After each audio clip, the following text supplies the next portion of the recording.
ഏതൊക്കെ രേഖകളാണ് സബ് രജിസ്ട്രാറുടെ ഓഫീസിൽ രജിസ്റ്റർ ചെയ്യുന്നത്? ഏതൊക്കെ രേഖകൾ രജിസ്റ്റർ ചെയ്യേണ്ടതില്ല എന്ന വിഷയമാണ് ഇന്ന് പരിശോധിക്കുന്നത്. നമുക്കെല്ലാം നന്നായി അറിയാവുന്ന ഒരു വിഷയമാണിത്. എന്നാലും നമ്മൾ മനസ്സിലാക്കിയ കാര്യങ്ങൾ ഒന്നുകൂടി ചെക്ക് ചെയ്യാം.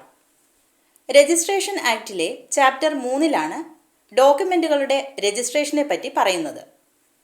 പ്രോപ്പർട്ടീസ് 2 തരമുണ്ട്: സ്ഥാവര വസ്തുക്കൾ ഇമ്മൂവബിൾ പ്രോപ്പർട്ടീസ്, ജംഗമ വസ്തുക്കൾ മൂവബിൾ പ്രോപ്പർട്ടീസ്.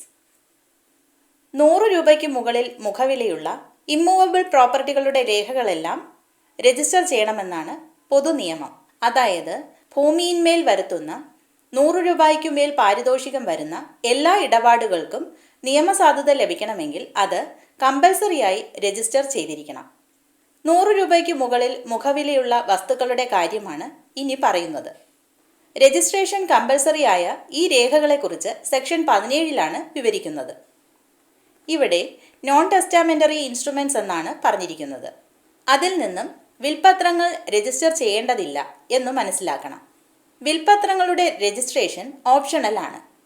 വേണമെങ്കിൽ രജിസ്റ്റർ ചെയ്താൽ മതി. നമ്മുടെ വിൽപത്രത്തെക്കുറിച്ചുള്ള വീഡിയോയിൽ വിൽപത്രം രജിസ്റ്റർ ചെയ്യുന്നത് നല്ലതാണെന്ന് പറയുന്നുണ്ട്. കാരണം ഇപ്പോൾ സബ് രജിസ്ട്രിയിലെ റിപ്പോസിറ്ററിയും റവന്യൂ വകുപ്പിലെ പോക്കുവരവ് ലാൻഡ് ഇൻഫർമേഷൻ സിസ്റ്റവും ഇൻ്റഗ്രേറ്റഡ് ആണ്.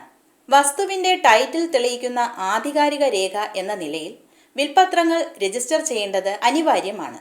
വിൽപത്രക്കാരൻ്റെ മരണശേഷവും രജിസ്റ്റർ ചെയ്യാവുന്നതാണ്. രജിസ്ട്രിയിൽ വളരെ സുരക്ഷിതമായി രേഖകൾ സൂക്ഷിക്കുമെന്നതിനാൽ വിൽപത്രം ഒരിക്കലും നഷ്ടപ്പെടാതെ ഇരിക്കുന്നതാണ്. തീ പിടിക്കാത്ത ഇരുമ്പ് പെട്ടികളിലാണ് സബ് രജിസ്ട്രിയിൽ രേഖകൾ സൂക്ഷിക്കുന്നത്.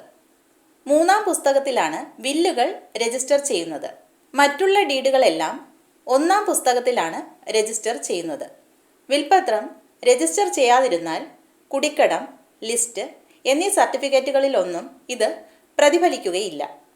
വിൽപത്രം സെയിൽ ഡീഡ് പോലെ ടൈറ്റിൽ തെളിയിക്കാവുന്ന പരിപൂർണമായ ഒരു ഉടമസ്ഥതാ രേഖയല്ല എന്നാണ് നിയമം പൊതുവെ കണക്കാക്കുന്നത്. ആരംഭത്തിൽ ഉടമസ്ഥതാ രേഖയല്ലാതിരിക്കുകയും ഭാവിയിൽ ഉടമസ്ഥതയുടെ തെളിവായി സ്വീകരിക്കപ്പെടാവുന്നതുമായ ഒരു രേഖയാണ് വിൽ. രജിസ്ട്രേഷൻ നിയമത്തിന്റെ ഉദ്ദേശ ലക്ഷ്യങ്ങൾ എല്ലാ ഉടമസ്ഥതാ രേഖകളും രജിസ്റ്റർ ചെയ്തിരിക്കണം എന്നാണ്. രജിസ്റ്റർ ചെയ്ത രേഖകളെ ഇംപീച്ച് ചെയ്യുന്നതിന് പ്രയാസമാകയാൽ പൊതുവെ അതിന്മേൽ തർക്കങ്ങൾ വരാറില്ല. അൺഡിസ്പ്യൂട്ടഡ് ആയി എസ്റ്റാബ്ലിഷ് ആകും. ഓക്കെ, ഇനി നമ്മുടെ ഒരു പ്രധാനപ്പെട്ട സംശയമാണ് വസ്തു വിൽപ്പനയ്ക്കുള്ള കരാറുകൾ രജിസ്റ്റർ ചെയ്യണമോ എന്നത്. ഇത് രജിസ്റ്റർ ചെയ്യേണ്ടത് നിർബന്ധമാണ്. ഭൂമിയിന്മേലുള്ള അവകാശങ്ങൾ 4: പൊസഷൻ, റൈറ്റ്, ടൈറ്റിൽ, ഇൻട്രസ്റ്റ്.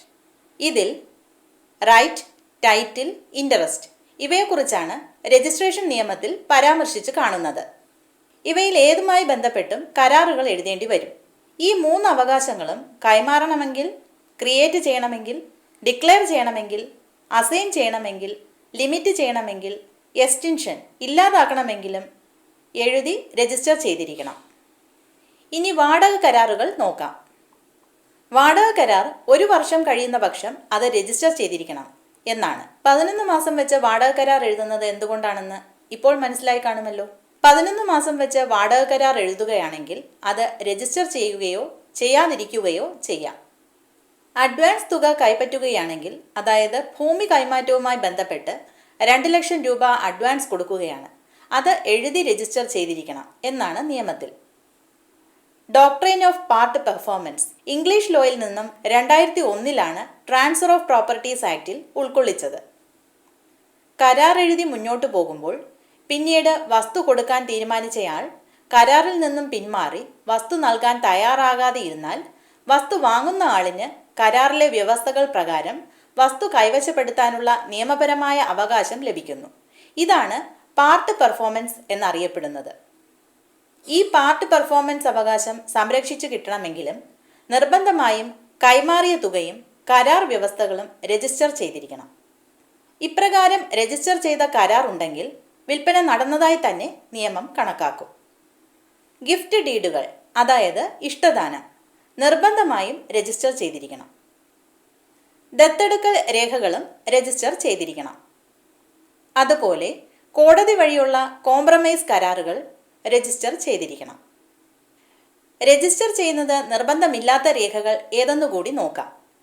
നിർബന്ധമില്ലാത്ത രേഖകൾ എന്ന് പറഞ്ഞാൽ വേണമെങ്കിൽ രജിസ്റ്റർ ചെയ്യാവുന്ന രേഖകൾ.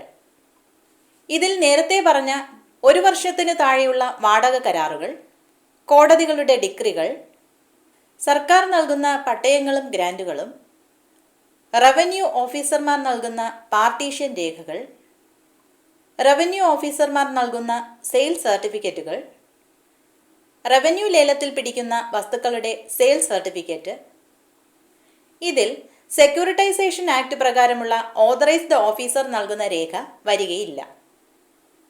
സിവിൽ കോടതികൾ നൽകുന്ന സെയിൽസ് സർട്ടിഫിക്കറ്റുകൾ രജിസ്റ്റർ ചെയ്യേണ്ടതില്ല. മോർഗേജിന് രജിസ്ട്രേഷൻ ആവശ്യമില്ല. എന്താണ് മോർഗേജ്? ബാങ്ക് വായ്പ എടുക്കുമ്പോൾ വസ്തുവിൻ്റെ ആധാരം ബാങ്ക് വാങ്ങിവെക്കും. EMI അടച്ചു കഴിയുമ്പോൾ ആധാരം തിരികെ നൽകും.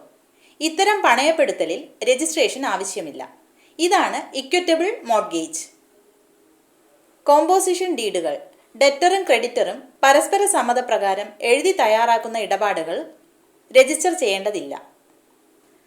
കമ്പനീസ് ആക്ട് പ്രകാരം രജിസ്റ്റർ ചെയ്തിട്ടുള്ള ജോയിന്റ് സ്റ്റോക്ക് കമ്പനികൾ നടത്തുന്ന ചില കരാറുകളെ രജിസ്ട്രേഷനിൽ നിന്ന് ഒഴിവാക്കിയിട്ടുണ്ട്. ഇപ്രകാരം ഒഴിവാക്കി എന്ന് പറയുമ്പോൾ ഒഴിവാക്കി എന്നല്ല, രജിസ്ട്രേഷൻ ഓപ്ഷണൽ ആണെന്നേ പറയാൻ കഴിയൂ.